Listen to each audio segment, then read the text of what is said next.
Inunahan na ako, oh. Kanay, kinalahati. Tinirang ka naman kalahati, Nay.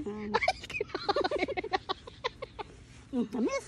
Maya niyan yung anong kumain yan, yung hindi nag-toothbrush.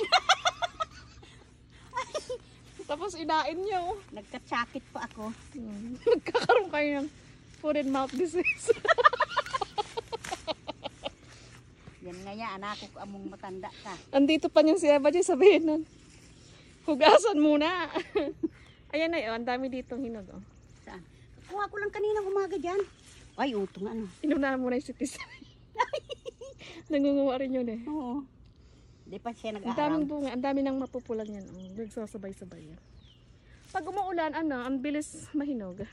Di pa nag-aaram si Tisay. Ayan. Sunod, ito naman yung aanihin. Ay, ito na, nganga ka lang. Pag nahinog yan, nganga ka lang, yung parang siwan tamad. Ganyan, oh. Kagat. Abot-abot pati ni nanay. Oh. Ay, Kagat. oo. Hinog na ay.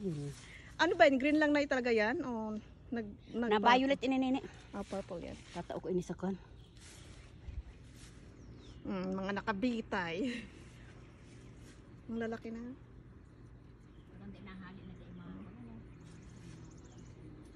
Nung naghinog to last year, nanawa eh. Ang sayang. Dahil hindi sila na yung masasayang dahil may mga pato tayo. Si ibang ang hindi ko na kayang kainin, pinigay ko sa pato. Ay, sa manok. Kay Bulang. Huwag niyong turuan si Bong kumain ito. Tatalunin ito ni Bo. Dami. Ibigay ko ito sa manok. Tingnan mo na nini, oh, ganda no. Kumpulan. Ay, pinatay ko pala si hayop. Nagkakan ako ning... Ay, bura. Oh, ayan na naman. Walang... Bakit kaya? Sabay-sabay niyan. Uwi na ako, magro-rosary ako.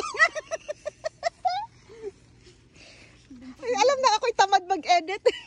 Wala akong time mag-edit.